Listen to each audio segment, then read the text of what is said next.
പക്ഷെ ഇപ്പോൾ നിങ്ങൾ സോഷ്യൽ മീഡിയയിൽ എന്നെ ടാർഗറ്റ് ചെയ്ത് കണ്ടന്റ് ആക്കി സമൂഹത്തിൽ എന്നെ വലിച്ചു കീറുന്ന സിറ്റുവേഷൻ വന്നതുകൊണ്ട് എനിക്ക് ചില കാര്യങ്ങൾ പറയാൻ നിർബന്ധിതമാവുകയാണ്. തൃക്കൊടിത്താനം പോലീസ് സ്റ്റേഷനുമായിട്ട് രാഹുൽദാസ് ഓടിച്ച വാഹനം എന്തുകൊണ്ട് പോലീസ് വിട്ടുകൊടുക്കുന്നില്ല? ഈ 3 സുഹൃത്തുക്കളെ പോലീസ് പിടിച്ചു നിർത്തുന്നു, ഇവരവിടെ ചെല്ലുന്നു, ഇവര് പോലീസിന്റെ മുമ്പിൽ എഴുതി വെക്കുന്നു, കോടതികളിൽ അവർക്ക് വേണ്ട പേയ്മെന്റുകളൊക്കെ കോടതിയിൽ ഫൈൻ കെട്ടിവെക്കും. ഈ രാഹുൽദാസ് എന്ന് പറയുന്ന കിച്ചു, അദ്ദേഹം കൊല്ലം സുധിയുടെ ആദ്യ ഭാര്യയിലുണ്ടായ മകനാണെന്ന് കേരളത്തിലുള്ള എല്ലാവർക്കും അറിയാം. കൊല്ലം സുധിയുടെ 2 മക്കളുടെ പേരിൽ 7 സെന്റ് സ്ഥലം എന്റെ കുടുംബ സ്വത്തിൽ നിന്ന് തുല്യ അവകാശമായി. അത് പ്രത്യേകം നിങ്ങൾ നോട്ട് ചെയ്യുക. തുല്യ അവകാശമായിട്ട് രാഹുൽദാസിനും രാഹുൽദാസിന്റെ അനുജൻ ഋതുൽദാസിനും അവകാശമായി ഞാൻ എഴുതി കൊടുത്തിട്ടുള്ളതാണ്, സന്തോഷത്തോടു കൂടെ. ഇപ്പോഴും അത് പറയുന്ന സന്തോഷത്തോടു കൂടെയാണ്. ഞാൻ ഒരിക്കലും അതിനെ എതിർത്തിട്ടോ ആ കാര്യങ്ങളെ പറ്റി ഒന്നും സങ്കടപ്പെടുകയോ ചെയ്യുന്നില്ല. ഞാൻ എതിർത്ത കാര്യം എന്തുള്ളൂ ചോദിച്ചു കഴിഞ്ഞാൽ, ഈ രാഹുൽദാസ് എന്ന് പറയുന്ന ചെറുപ്പക്കാരൻ, ഇപ്പോൾ അവൻ 23 വയസ്സ് പ്രായമുണ്ട്. ഇവരുടെ ഫാമിലിയിൽ എന്തൊക്കെയോ ഇഷ്യൂസ് നടക്കുന്നുണ്ട്. അത് വളരെ ഇന്റേണൽ ആയിട്ടുള്ള കാര്യങ്ങളാണ്. പക്ഷേങ്കിൽ അവര് താമസിച്ചുകൊണ്ടിരുന്ന മേഖല ഇവിടെ അടുത്താണ്, ഞങ്ങളുടെ അടുത്താണ് ഇവരുടെ ഈ പൊങ്ങന്താനം ഒക്കെയുള്ള സ്ഥലങ്ങൾ. നിവാസികളായിട്ടുള്ള പ്രിയപ്പെട്ട പല അയൽവാസികളും ഈ രാഹുൽദാസിനെ പറ്റിയുള്ള പല കാര്യങ്ങളും ഈ വസ്തു ഞാൻ എഴുതി കൊടുത്തതിന് ശേഷമായിട്ട് നടന്ന പല സംഭവങ്ങളും എന്നോട് വന്ന് പറഞ്ഞിരുന്നു. ഞാൻ അപ്പോഴും ആ കാര്യങ്ങളെ അത്ര ഗൗരവമായിട്ട് എടുത്തില്ല. കാരണം അത് മനുഷ്യരെന്തെങ്കിലും പറയുന്നതാണെന്നാണ് ചിന്തിച്ചുകൊണ്ടിരുന്നത്. കാരണം അത് പബ്ലിക്കിനോട് പറയേണ്ട ഒരു ആവശ്യം എനിക്ക് വന്നിട്ടില്ല, ഒരിക്കലും വന്നിട്ടില്ല. ഇപ്പോഴെന്താണ് വന്നെന്ന് ചോദിച്ചു കഴിഞ്ഞാൽ, രേണു സുധിക്ക് സുഖമില്ലാതെ വീട്ടിൽ വിശ്രമിക്കുകയാണ്. ഞാൻ അറിഞ്ഞ കാര്യമാണ്, പൊതുസമൂഹത്തോട് പറയുന്നത്. ആ സമയത്ത് രേണു സുധിയുടെ മുൻകാല ജീവിതത്തിൽ പല വീഴ്ചകളും കുറവുകളും ഒക്കെ വന്നിട്ടുണ്ട്. പക്ഷെ ആ പോരായ്മകളൊക്കെ നമ്മൾ ഒരാൾ സുഖമില്ലാതിരിക്കുമ്പോൾ അവരെ നമ്മൾ എന്താ പറയാ കല്ലെടുത്തെറിയുന്ന ഒരു അനുഭവമാകാൻ പാടില്ല. അവർ ആരോഗ്യത്തോടെ ഇരിക്കുമ്പോഴാണെങ്കിൽ അവരോട് വീട്ടിൽ വന്ന് സംസാരിച്ചത് നമുക്ക് സോൾവ് ചെയ്യാം. ഒരു മകനും അമ്മയും തമ്മിലുള്ള ബന്ധം പോലെ അവർക്ക് 2 കൂട്ടർക്കും അത് പറഞ്ഞു തീർക്കാവുന്ന കാര്യങ്ങളാണ്. പക്ഷെ ഇവര് 2 കൂട്ടരും അത് പറയാതെ 2 കൂട്ടരും സോഷ്യൽ മീഡിയയിലൂടെ എന്ത് ചെയ്തു, ഇത് ജനങ്ങളുടെ ഇടയിലേക്ക് കൊണ്ടുവന്നു. കഴിഞ്ഞപ്പോൾ ഞാൻ ഈ കുഞ്ഞുങ്ങളെ സപ്പോർട്ട് ചെയ്തു എന്നുള്ളൊരു കാരണത്താൽ അനവധി പേരുടെ ചോദ്യങ്ങൾ എന്റെ നേരെ വരികയുണ്ട്. ദേശനിവാസികളായിട്ടുള്ള അയൽവാസികളായിട്ടുള്ളവർ. കാരണം ഇവരുടെ വീട്ടിൽ പല ഇഷ്യൂസ് ഉണ്ടായിട്ടുണ്ട്. അത് അവരുടെ ഇന്റേണൽ കാര്യങ്ങൾ, അത് ഫാമിലി കാര്യം അവരാണ് പറയേണ്ടത്. പക്ഷെ ഞാൻ അറിഞ്ഞിരിക്കുന്ന പേഴ്സണൽ കാര്യങ്ങൾ ഞാനത് പബ്ലിക്കിനോട് പറയാൻ ഒക്കത്തില്ല. പക്ഷെ ഇപ്പോൾ നിങ്ങൾ സോഷ്യൽ മീഡിയയിൽ എന്നെ ടാർഗറ്റ് ചെയ്ത് കണ്ടന്റ് ആക്കി സമൂഹത്തിൽ എന്നെ വലിച്ചു കീറുന്ന സിറ്റുവേഷൻ വന്നതുകൊണ്ട് എനിക്ക് ചില കാര്യങ്ങൾ പറയാൻ നിർബന്ധിതമാവുകയാണ്. അതിന്റെ പ്രധാന കാര്യം, രാഹുൽദാസ് എന്ന് പറയുന്ന വ്യക്തിയുമായിട്ട് ഞാൻ 2 പ്രാവശ്യമേ കണ്ടിട്ടുള്ളൂ. ഞങ്ങൾ തമ്മിൽ കണ്ടിട്ട് ഒന്ന് വസ്തു കൊടുക്കുന്ന സമയത്ത്, പിന്നെ എപ്പോഴോ ഒരു പ്രാവശ്യം അവരുടെ വീട്ടില് ചടങ്ങ് എന്തോ നടക്കും, ഹൗസ് വാമിംഗ് ചടങ്ങിന് കണ്ടു. അത്രയുമേ ഞാൻ കണ്ടിട്ടുള്ളൂ, 2 ടൈംസേ കണ്ടിട്ടുള്ളൂ. പക്ഷേങ്കിൽ ഈ ചെറുപ്പക്കാരൻ, ഈ രാഹുൽദാസ് എന്ന് പറയുന്ന കിച്ചു, നിരവധി കാര്യങ്ങളിൽ പല രീതിയിലുള്ള പ്രയാസങ്ങൾ ഉണ്ടാക്കിയിട്ടുണ്ടെന്നുള്ള കാര്യങ്ങൾ കേൾക്കുമ്പോൾ നമുക്കത് ചോദിക്കേണ്ട ആവശ്യമില്ല. നമ്മളൊരാളെ ഹെൽപ്പ് ചെയ്തു, അത് അവിടെ കൊണ്ട് കഴിഞ്ഞു പോയല്ലോ, എനിക്ക് അതിനെപ്പറ്റി ചിന്തിക്കേണ്ട ആവശ്യമില്ല. എന്നാൽ ഞാൻ ഈ കഴിഞ്ഞ 2024 ക്രിസ്തുമസിന് ഈ രാഹുൽദാസും ഇദ്ദേഹത്തിന്റെ 3 സുഹൃത്തുക്കളും എന്റെ വീടിനോട് ചേർന്നുള്ള വീടാണല്ലോ അവർക്ക് കൊടുത്തിരിക്കുന്ന വസ്തു, അവിടെ ഇവർ വരികയും ക്രിസ്തുമസ് സമയത്ത് ഇവര് സെലിബ്രേഷൻസിൽ പോകുന്ന സമയത്ത് ഇവരെ പോലീസ് പിടിക്കുവാനിടയായി. രാത്രിയിൽ മാന്താനം എന്ന സ്ഥലത്ത് വെച്ചാണ് പോലീസ് പിടിച്ചിരിക്കുന്നത്. പോലീസ് പിടിച്ച് ഇവരുടെ ബൈക്ക് കൊണ്ടുപോയ ശേഷം രാത്രിയിൽ ഈ പയ്യൻ അവിടെ നിന്ന് നടന്ന് ഇവരുടെ വീട്ടിലേക്ക് വരികയുണ്ടായി. വന്നു കഴിഞ്ഞപ്പോൾ പോലീസ് ഇവരുടെ വീട്ടിൽ ബന്ധപ്പെട്ടതിന്റെ കൂടെ എന്നെ പോലീസ് ബന്ധപ്പെടുവാനിടയായിട്ടുണ്ട്. പല കാര്യങ്ങൾ ഈ പയ്യനെ പറ്റി എന്നോട് ചോദിച്ചു. ഞാൻ പറഞ്ഞു എനിക്ക് ഇതിനെ പറ്റി ഒന്നും അറിയത്തില്ല. അപ്പോഴ് ഈ ബൈക്ക് പിടിച്ചുകൊണ്ടുവന്ന് പോലീസ് സ്റ്റേഷനിൽ വെച്ചു.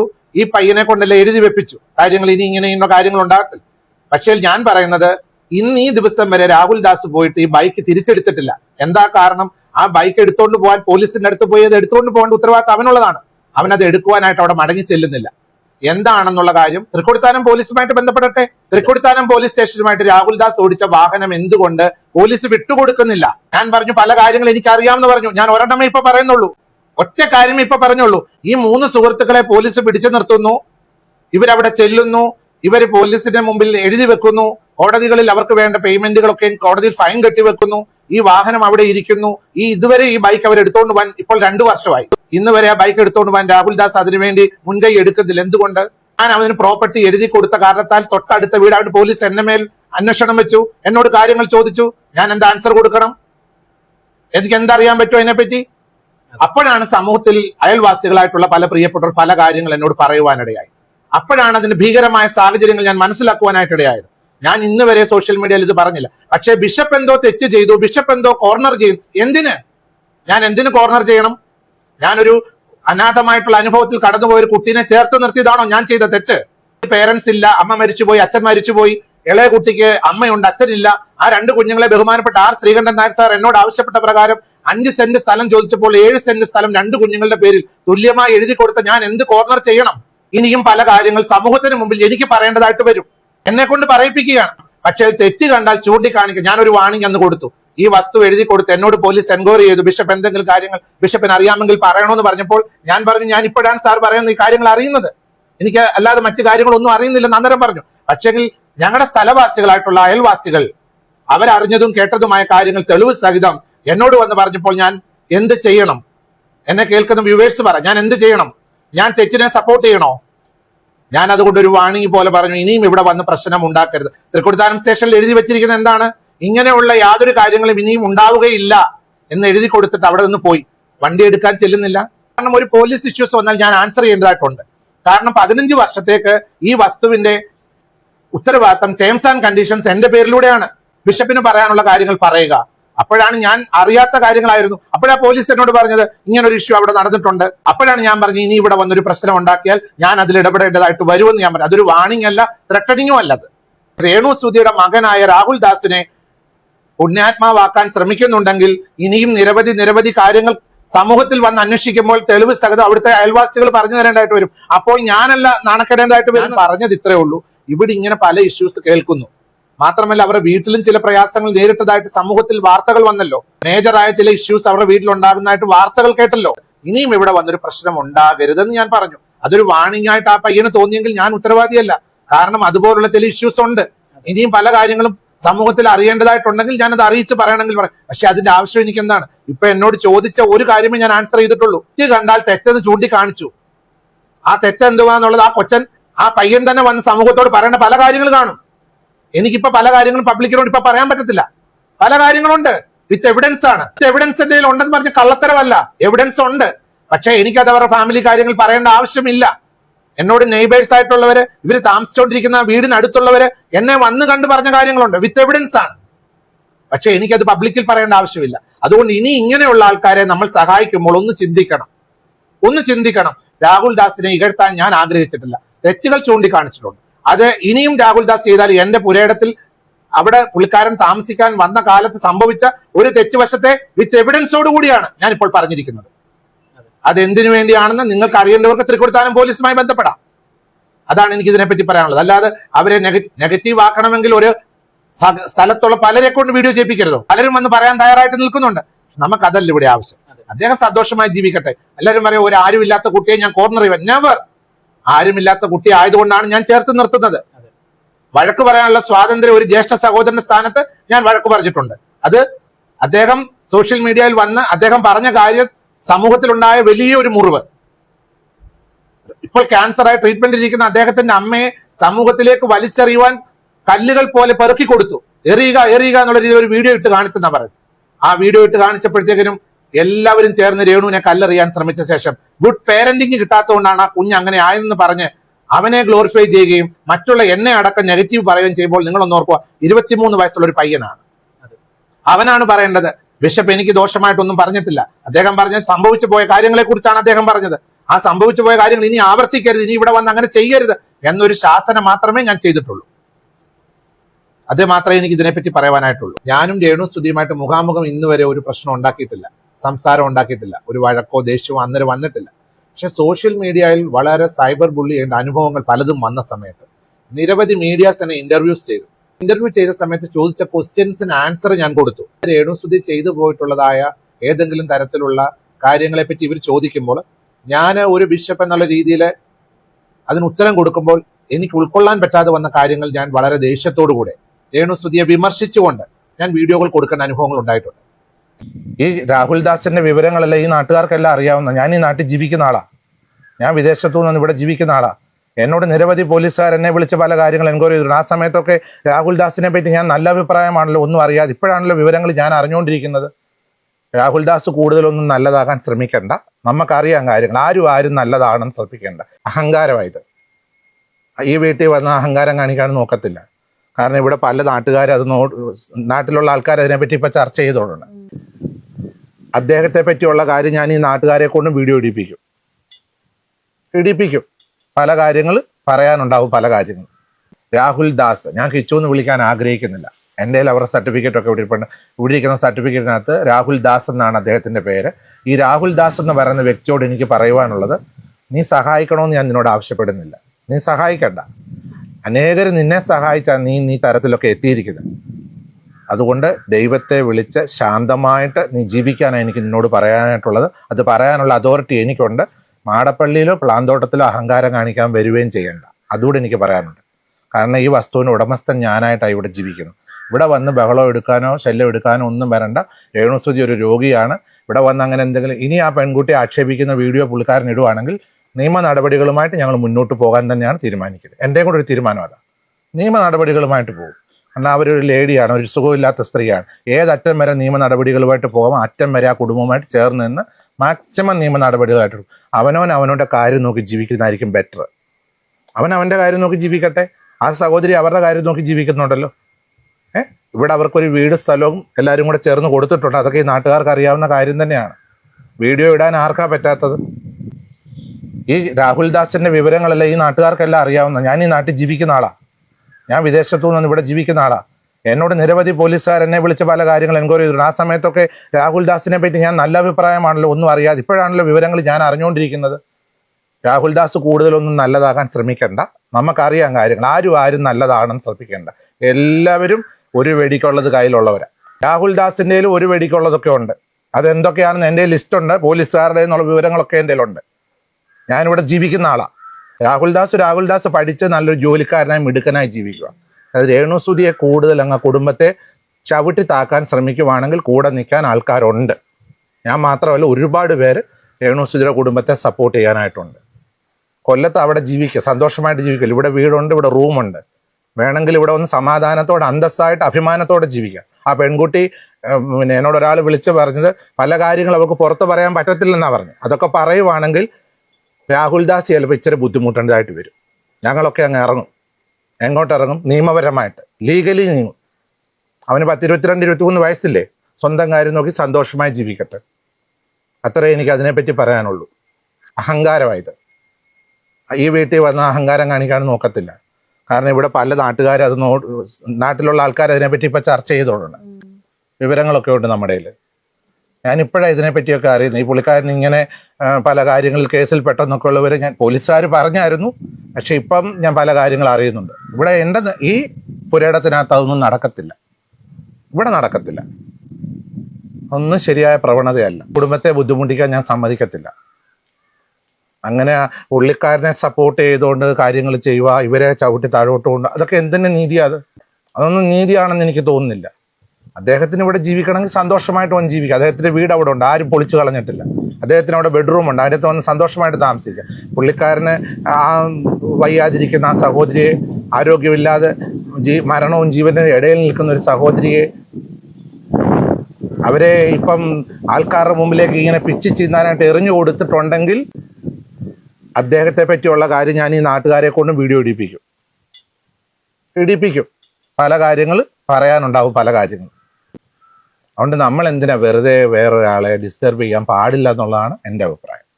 ഈ ചെയ്ത തെറ്റിനെ ഞാൻ അംഗീകരിക്കുന്നില്ല. അത് ഈ രാഹുൽ ദാസ് ചെയ്തേക്കുന്ന ഏറ്റവും വലിയൊരു ഇപ്പം അവന് എല്ലാവരും അവരുമായിട്ട് ചേർന്ന് ക്ഷമയോടും പ്രാർത്ഥനയോടും കൂടെ അവരോടുകൂടെ നിൽക്കുന്നൊരു സന്ദർഭമാണ്. ആ സമയത്ത് അവരെ നെഗറ്റീവ് ആക്കാനായിട്ടുള്ളൊരു പരിശ്രമമാണ് ചെയ്തത്. പക്ഷെ നെഗറ്റീവ് ആയത് രാഹുൽ ദാസ് ആണ്. ഒരിക്കലും രേണുസുതിയോ അവരുടെ കുടുംബമോ നെഗറ്റീവിലേക്ക് പോകത്തില്ല. കാരണം അവരെ സ്നേഹിക്കുന്നവർ ചേർത്ത് നിർത്തുക തന്നെ ചെയ്യും.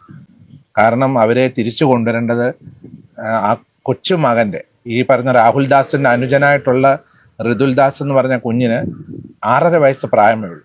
ആ കുഞ്ഞിൻ്റെ പിതാവ് മരിച്ചുപോയി. മാതാവ് ഈ സാഹചര്യത്തിലൂടെ കടന്നു പോകുമ്പോൾ എത്രയും വേഗം സുഖം പ്രാപിച്ച് വരിക എന്നുള്ളത് തീർച്ചയായിട്ടും ഈ രാഹുൽ ദാസോട് ചിന്തിക്കേണ്ട ഒരു കാര്യമാണ്. ആ സമയത്ത് അവരുടെ സൗഖ്യത്തിന് വേണ്ടി പ്രാർത്ഥിക്കുകയായിരുന്നു ചെയ്യേണ്ടത്. അവർ എന്തൊക്കെയോ അവരുടെ കഷ്ടപ്പാടിൻ്റെ ഇതായിട്ട് അവർക്ക് ഇഷ്ടമുള്ള ജോലി അവർ ചെയ്തു. ആ ജോലിയെ വിമർശിക്കാൻ ഞാൻ ആളല്ല ഒരിക്കലും. അപ്പം തീർച്ചയായിട്ടും അവരുടെ വളർത്തുമകൻ എന്ന രീതിയിൽ ആ മാതാവിനോട് കാണിച്ച ഏറ്റവും വലിയ ഒരു നന്ദികേട് എന്നുള്ളൊരു വാക്കാണ് എനിക്ക് ഈ സന്ദർഭത്തിൽ പറയാനുള്ളത്. നന്ദികേട്. ബിഷപ്പിന്റെ ഈ വാക്കുകളെല്ലാം കേട്ടതിനു ശേഷം എനിക്ക് ചില കാര്യങ്ങൾ പറയണമെന്ന് തോന്നി. അച്ഛനോടുള്ള എല്ലാ റെസ്പെക്റ്റോടും കൂടിയാണ് ഞാനിത് പറയാൻ പോകുന്നത്. എന്റെ വാക്കുകൾ ആരെങ്കിലും വേദനിപ്പിക്കാൻ പോകുന്നുണ്ടെങ്കിൽ മുൻകൂറായി തന്നെ ഞാൻ ക്ഷമ ചോദിക്കുന്നു. ഒന്നും പറയാതിരുന്ന കിച്ചുവിനെ ആദ്യം സൈബർ ബുള്ളിങ്ങിന് ഇട്ടുകൊടുത്തത് ആരാണ്? രേണു ഒരു വീഡിയോയുമായി വന്നതിന് ശേഷമായിരുന്നില്ലേ ഇത്രയും പ്രശ്നങ്ങളെല്ലാം ഉടലെടുത്തത്?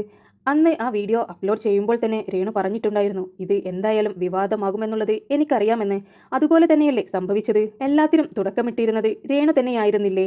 അവസാനം കിച്ചു ഒന്ന് പ്രതികരിച്ചപ്പോൾ എല്ലാവരും ഇപ്പോൾ കിച്ചുവിന് നേരെയല്ലേ തിരിഞ്ഞുകൊണ്ടിരിക്കുന്നത്? അമ്മയും മകനുമായിട്ടുള്ള പ്രശ്നങ്ങൾ തീർക്കേണ്ട സ്ഥലം സോഷ്യൽ മീഡിയയല്ല. ഇവിടെ രണ്ടുപേരുടെ ഭാഗത്തും തെറ്റുണ്ട്. ഇപ്പോഴുള്ള പ്രശ്നത്തിന്റെ ആദ്യ കാരണം രേണു തന്നെയാണ്. രണ്ടാമതേ കിച്ചുവായി വരുന്നുള്ളൂ. കാരണം രേണുവിന്റെ വീഡിയോക്ക് മറുപടിയായിട്ടാണ് കിച്ചു വീഡിയോ ഇട്ടിരിക്കുന്നത്. പക്ഷേ കിച്ചു ആ വീഡിയോയിലൂടെ കാണിച്ച കാര്യങ്ങളോട് ഞാൻ ഒട്ടും യോജിക്കുന്നില്ല. കാരണം അത് കാണിക്കേണ്ട സന്ദർഭം ഇതായിരുന്നില്ല. കിച്ചുവിനെ അത് എത്രയോ മുമ്പേ കാണിക്കാമായിരുന്നു. അതിനെക്കുറിച്ച് കിച്ചുവിന് പ്രതികരിക്കാമായിരുന്നു. കിച്ചുവിന്റെ പല വീഡിയോക്ക് താഴെയും ഒരുപാട് കമന്റ്സുകൾ വന്നിട്ടുണ്ടായിരുന്നു. അന്ന് ഇത് കിച്ചുവിന് ഒരു കണ്ടന്റാക്കി എടുത്ത് കിച്ചുവിന് അന്ന് പ്രതികരിക്കാമായിരുന്നു. കിച്ചു പ്രതികരിച്ച സമയം ഒട്ടും ശരിയായില്ല എന്നുള്ള അഭിപ്രായക്കാരി തന്നെയാണ് ഞാൻ. ഇപ്പോൾ രേണു അസുഖവുമായി മല്ലിടുന്ന ഒരു സമയമാണ്. ഈ സമയം രേണുവിന് അധികം ടെൻഷൻസോ ഡിപ്രഷൻ സ്റ്റേജിലേക്ക് പോകുന്ന രീതിയിലുള്ള ഒരു കാര്യങ്ങളുമില്ലാതെ മനസ്സിന് നല്ല സമാധാനം വേണ്ടിയ സമയമായിരുന്നു. പക്ഷെ പുള്ളിക്കാരിയായി തുടക്കമിട്ട ഒരു കാര്യം കുറച്ച് പക്വതയോട് കൂടിയിട്ടെങ്കിലും കിച്ചുവിനെ ഡീൽ ചെയ്യാമായിരുന്നു എന്നുള്ള അഭിപ്രായക്കാരി തന്നെയായിരുന്നു ഞാൻ. കിച്ചുവിനെ പാടെ തള്ളിക്കളയുവാനും പറ്റില്ല. കിച്ചുവിന്റെ ഉള്ളിലെ വേദനകളാണ് അവൻ ചൂണ്ടിക്കാണിച്ചത്. ഒരു പ്രായപൂർത്തിയായ മകന്റെ വേദനയായിരുന്നു കിച്ചു വീഡിയോയിലൂടെ പങ്കുവച്ചിരുന്നത്. കിച്ചുവിന്റെ വീഡിയോയ്ക്ക് ശേഷം രേണു ഇറക്കിയ വീഡിയോയോ, അത് എനിക്ക് ഒട്ടും ആക്സെപ്റ്റ് ചെയ്യാൻ പറ്റുന്നില്ല. ഒരു അമ്മ മകനെ ഭീഷണിപ്പെടുത്തുന്ന തരത്തിലുള്ള വീഡിയോയായിരുന്നു അത്. എന്തൊക്കെയോ രഹസ്യങ്ങളുണ്ടത്രേ. അതെല്ലാം പുറത്തു കൊണ്ടുവന്നിട്ട് കഴിഞ്ഞാൽ നിന്റെ ജീവിതം പോലും പോകുമെന്നായിരുന്നു രേണു ആ വീഡിയോയിലൂടെ പങ്കുവച്ചിരുന്നത്. മുമ്പ് കിച്ചുവിന്റെ ലൈഫ് സ്റ്റോറി പറഞ്ഞ സമയത്ത് കിച്ചു അന്നൊരു കാര്യം പറഞ്ഞിട്ടുണ്ടായിരുന്നു, ഇനി വല്ല പെണ്ണുകേസെല്ലാം എൻ്റെ തലയിൽ കൊണ്ടിടുമെന്നുള്ളത്. അതിന് സമാനമായ രീതിയിലുള്ള കാര്യങ്ങളൊക്കെയാണ് രേണുസുതി പറയാതെ പറഞ്ഞു വെച്ചിരിക്കുന്നത്. രേണുവിന്റെ വീഡിയോ കാണുമ്പോൾ രേണുവിനോട് എന്തോ കിച്ചു മിസ്ബിഹേവ് ചെയ്ത പോലെയുള്ള സംസാരമാണ് രേണുവിന്റെ സംസാരത്തിൽ നിന്ന് മനസ്സിലാക്കാൻ കഴിഞ്ഞിട്ടുള്ളത്. പക്ഷേ അവിടെയും ചോദ്യങ്ങൾ ബാക്കി നിൽക്കുകയാണ്. ഇത്രയും രേണുവിനോട് മോശമായി പെരുമാറിയ മകനെയാണോ മകൻ എന്നെല്ലാം വിളിച്ചുകൊണ്ട് രേണുസുതി നടന്നിരുന്നത്? നിങ്ങൾ തമ്മിലുള്ള വ്ളോഗുകളും വീഡിയോസുമെല്ലാം രേണു തന്നെയല്ലേ പങ്കുവെക്കാറുണ്ടായിരുന്നത്? കിച്ചു എൻ്റെ മകനാണ്, എൻ്റെ മൂത്ത മകൻ എന്നുള്ള തരത്തിലുള്ള കാര്യങ്ങളൊക്കെയല്ലേ നിങ്ങൾ സോഷ്യൽ മീഡിയയിലൂടെ പങ്കുവെച്ചിരുന്നത്? കിച്ചു അങ്ങനെയൊരു മോശക്കാരനാണെങ്കിൽ രേണു എന്നോ അവനിൽ നിന്ന് അകന്നു നിൽക്കേണ്ടതല്ലേ? പിന്നെ എന്തിനായിരുന്നു സോഷ്യൽ മീഡിയയിൽ ഇതുപോലെയുള്ള നാടകമെല്ലാം നമുക്ക് മുമ്പിൽ പങ്കുവെച്ചത്? പക്ഷേ ഈ കാര്യങ്ങളൊന്നും ഡിസ്കസ് ചെയ്യുവാനുള്ള സമയമല്ല ഇപ്പോൾ. രേണുവിന്റെ ആരോഗ്യസ്ഥിതിയാണ് നമ്മളിപ്പോൾ ഇമ്പോർട്ടൻ്റ് ആയി കാണേണ്ടത്. രേണുവിനോട് പല ആളുകൾക്കും സഹതാപം തോന്നിക്കൊണ്ടിരിക്കുമ്പോഴായിരുന്നു കിച്ചുവിന്റെ വീഡിയോയും അതിനുശേഷമുള്ള രേണുവിന്റെ വീഡിയോയും. രേണുവിന്റെ വീഡിയോയ്ക്ക് ശേഷം രേണുവിന് ഒരുപാട് ഹെയ്റ്റ്സ് ആണ് വന്നുകൊണ്ടിരുന്നത്. പല ആളുകളും അവരുടെ വീഡിയോയ്ക്ക് താഴെ പോയി ചെയ്യുന്ന കമന്റ്സിനോട് ഒട്ടും യോജിക്കാൻ കഴിയുന്നില്ല. വയ്യാതിരിക്കുന്ന ഒരാളോട് ചാവാൻ വേണ്ടി പറയുന്നത് അത്ര നല്ല കാര്യമൊന്നുമല്ല. ദയവ് ചെയ്ത് നമ്മളെല്ലാവരും അവരെ ഇഗ്നോർ ചെയ്തു വിടുക. ഈ സമയം അവർ മനസമാധാനത്തോടെ ആ അസുഖത്തിൽ നിന്ന് കരകയറി വന്നതിന് ശേഷം പോരെ അവരെ ഇനി ചാപ്പ കുത്തുന്നത്. എന്തായാലും അമ്മയും മകനുമായിട്ടുള്ള പുതിയ തല്ലുകളൊന്നും യൂട്യൂബിൽ വരാതെ സൂക്ഷിക്കുക. കാരണം ഇത് കാലാകാലവും നമ്മുടെ സോഷ്യൽ മീഡിയയിൽ അത് അതുപോലെ തന്നെ ഉണ്ടാകും. ഋതപ്പനെല്ലാം വളർന്നു വന്ന് ആ കുട്ടിയെല്ലാം അറിയാവുന്നതെല്ലാം പ്രായം വരുമ്പോൾ ആ കുട്ടിയുടെ മനസ്സ് വേദനിപ്പിക്കുന്ന എല്ലാ കാര്യങ്ങളും ഇപ്പോൾ തന്നെ സോഷ്യൽ മീഡിയയിലുണ്ട്. ദയവ് ചെയ്ത് ഈ വിഷയം ഇനിയും വഷളാക്കാതെ രണ്ടുപേരും സൂക്ഷിക്കേണ്ടതാണ്.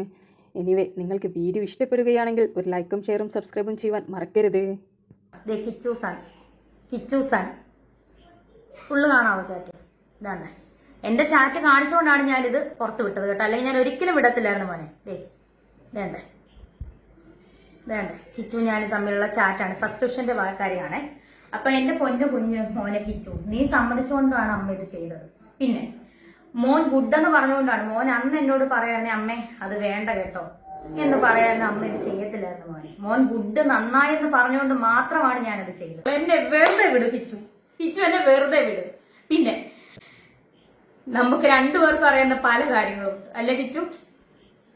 ഫ്യൂച്ചർ വരെ ബാധിക്കുന്ന കാര്യങ്ങളുണ്ട്. സോ അതെന്നെ കൊണ്ട് പറയിപ്പിക്കരുത് കിച്ചു. എന്റെ കുഞ്ഞ് നിന്നെ ചേട്ടനായിട്ട് കണ്ടുപോയി, ഇനി എന്നെ കൊണ്ടൊന്നും പറയിപ്പിക്കരുത് കിച്ചു. ഞാൻ ക്യാൻസർ വന്നിനി ഞാൻ മരിച്ചാൽ പോലും എനിക്ക് നീ ഒന്നും ചെയ്യണ്ട. എന്റെ ഋതപ്പൻ, എന്റെ കുഞ്ഞ്, ഞാൻ പ്രസവിച്ച എന്റെ ഒരേ ഒരു കുഞ്ഞ്, നിന്നെ ഞാൻ ആ ഋതപ്പനേക്കാൾ കൂടുതൽ ഞാൻ സ്നേഹിച്ചു. നിന്നെ ഞാൻ റിതപ്പനേക്കാൾ കൂടുതൽ ഞാൻ നിനക്ക് എന്റെ സബ്സ്ക്രിപ്ഷനിൽ കിട്ടിയ പൈസ വരെ ഞാൻ നിനക്ക് തന്നു. ഒരുപാട് പൈസകൾ ഞാൻ ഉറക്കമളിച്ച്, ഞാൻ ആൽബങ്ങൾ ചെയ്തത്, ഞാൻ ഉറക്കമളിച്ച് ഗൾഫിൽ പോയി പ്രൊമോഷൻ ചെയ്തത് എല്ലാം ഞാൻ നിനക്ക് അതിൽ നിന്ന് ഒരു ഓഹരി ഞാൻ നിനക്ക് തന്നിട്ടുണ്ട്. നീ അതെല്ലാം വാങ്ങിച്ചിട്ടുണ്ട്. ആ ചാറ്റുകളെല്ലാം എന്റെ കയ്യിലുണ്ട്. പക്ഷെ ഞാൻ കാണിക്കത്തില്ല കിച്ചു. നീ അല്ല ഞാൻ. നിന്റെ അമ്മ സ്വന്തം പെറ്റതള്ള നിന്നെ ഇട്ടിട്ട് പോയതൊട്ടുള്ള 1.5 വയസ്സുള്ള ഒട്ട കഥകൾ വരെ എന്നോട് നീ പറഞ്ഞു വെച്ചു. കൊല്ലത്തെ വീട്ടിൽ വെച്ച് നീ അനുഭവിച്ച, ചെറുപ്പത്തിൽ അനുഭവിച്ച കാര്യങ്ങൾ വരെ നീ എന്നോട് പറഞ്ഞിട്ടുണ്ട്. രാഹുൽ ദാസിനെ പറ്റി, എന്നെ പറ്റി പറയുന്നല്ലോ സബ്സ്ക്രിപ്ഷൻ. ഞാൻ സബ്സ്ക്രിപ്ഷൻ അല്ലേ തുടങ്ങിയുള്ളൂ നിയമപരമായിട്ട്. നിയമവിരുദ്ധമായിട്ട് ഞാനൊന്നും ചെയ്തിട്ടില്ലല്ലോ. കിച്ചു, നീ ഇപ്പോഴല്ലേ 1 വർഷമായിട്ടല്ലേ നീ ഇപ്പം സ്വന്തം കാര്യം നിൽക്കാൻ തുടങ്ങിയ കാര്യങ്ങളൊക്കെ. ഇതിന് മുന്നേ ഒരു രാഹുൽ ദാസ് ഉണ്ടായിരുന്നു. ചിങ്ങവനം ഭാഗം, കൊല്ലാട് ഭാഗം, അതുപോലെ ഈ പൊങ്ങന്താനം, ഈ Thrikkodithanam police station, Vakathanam police station ഒന്ന് തിരക്കി നോക്ക് രാഹുൽദാസിനെ പറ്റി. അറിയാനുള്ളവരോടാണ് ഞാൻ പറയുന്നത്. എന്നെ കുറ്റപ്പെടുത്തുന്നവരെ. എന്തായാലും രേണുസുതി അങ്ങനെ ഒരു നിയമവിരുദ്ധമായിട്ടൊന്നും ഞാൻ ചെയ്തിട്ടില്ല. ഇതിനകത്തൊന്ന് എഴുന്നേറ്റ് വന്നേ പറ്റത്തുള്ളൂ എന്റെ ഋതപ്പിന് വേണ്ടിയിട്ട്.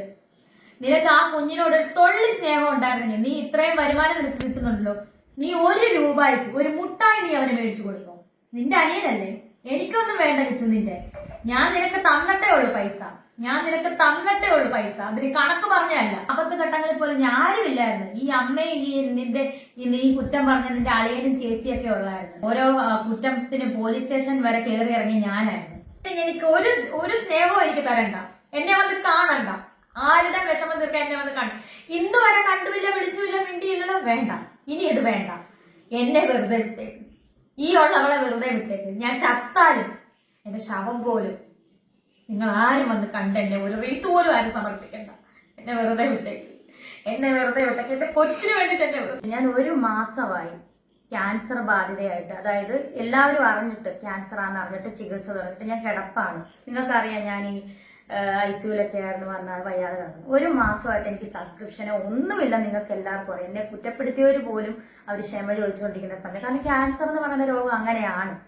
അപ്പം ആ സമയത്ത് ഈ ഇത്രയും നാളുമായിട്ട് മിണ്ടാതിരുന്ന കിച്ചു എന്ന രാഹുല് ഇപ്പൊ ഒരു വീഡിയോ ആയിട്ട് മുന്നോട്ട് ഇറങ്ങിയിരിക്കുന്നു. സബ്സ്ക്രിപ്ഷൻ കൊണ്ടാണ് അമ്മയെ വെറുത്തെന്നോ എന്നൊക്കെ പറഞ്ഞു. ഞാനൊരു കാര്യം പറയട്ടെ.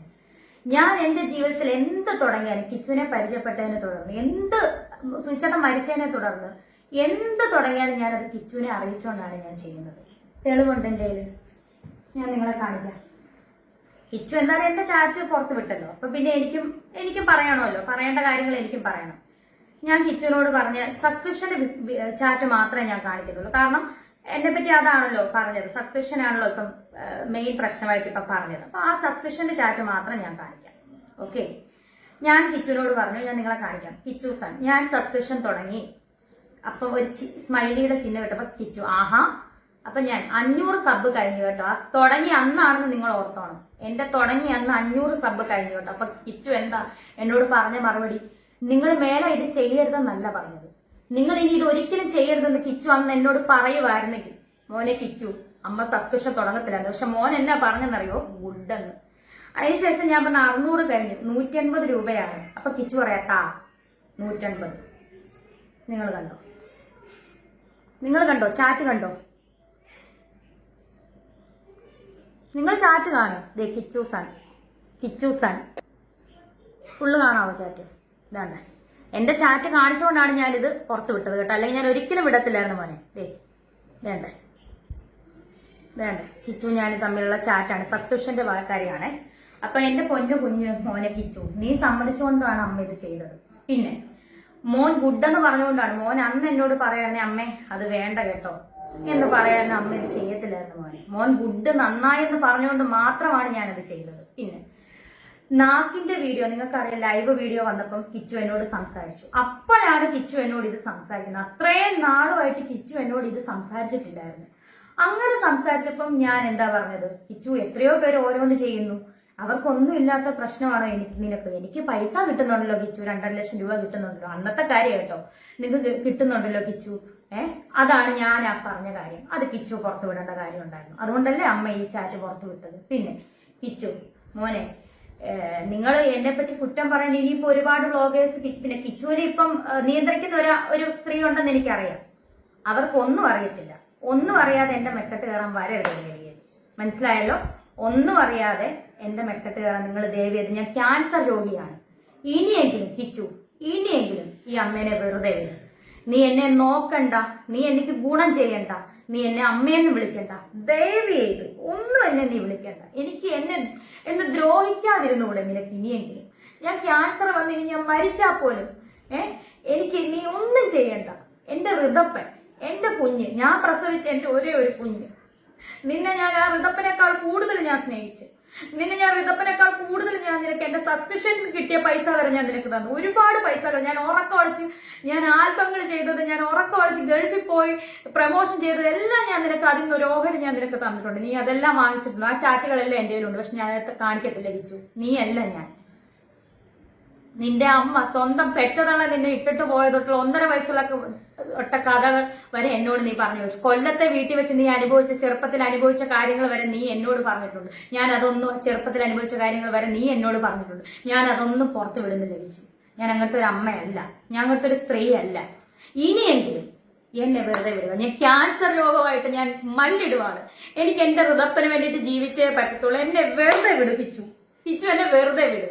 പിന്നെ നമുക്ക് രണ്ടുപേർക്കും അറിയുന്ന പല കാര്യങ്ങളുണ്ട് അല്ലെ കിച്ചു? ഫ്യൂച്ചർ വരെ ബാധിക്കുന്ന കാര്യങ്ങളുണ്ട്. സോ അതെന്നെ കൊണ്ട് പറയിപ്പിക്കരുത് കിച്ചു. എന്റെ കുഞ്ഞ് നിന്നെ ചേട്ടനായിട്ട് കണ്ടുപോയി. ഇനി എന്നെ കൊണ്ടൊന്നും പറയിപ്പിക്കരുത് കിച്ചു. രാഹുൽ ദാസിനെ പറ്റി, എന്നെ പറ്റി പറയുന്നല്ലോ സസ്പെൻഷൻ. ഞാൻ സസ്പെൻഷൻ അല്ലേ തുടങ്ങിയുള്ളൂ നിയമപരമായിട്ട്. നിയമവിരുദ്ധമായിട്ട് ഞാനൊന്നും ചെയ്തിട്ടില്ലല്ലോ കിച്ചു. നീ ഇപ്പോഴല്ലേ, 1 വർഷമായിട്ടല്ലേ നീ ഇപ്പം സ്വന്തം കാര്യം നിൽക്കാൻ തുടങ്ങിയ കാര്യങ്ങളൊക്കെ. ഇതിനു മുന്നേ ഒരു രാഹുൽ ദാസ് ഉണ്ടായിരുന്നു.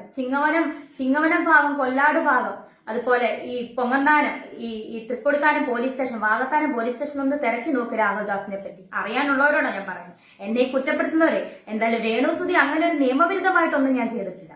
അങ്ങനെയുള്ളവർ കുറച്ചും കൂടെ അറിയണമെങ്കിൽ ആ പോലീസ് സ്റ്റേഷനിലോ അല്ലെങ്കിൽ ആ നാട്ടിലോ, കൊല്ലാട് നാട്ടിലോ ഒന്ന് കിച്ചുവിനെ പറ്റി, രാഹുൽ ദാസിനെ പറ്റി തിരക്കി നോക്ക്. അപ്പൊ എനിക്കതും പറയാമായിരുന്നല്ലോ രാഹുല്. കിച്ചു, ഇനിയെങ്കിലും എന്നെ ഇനി അമ്മയെന്ന് വിളിച്ചില്ലേലും കുഴപ്പമില്ല, എന്നെ ഇനി ഉപദ്രവിക്കാതെ വിടുക.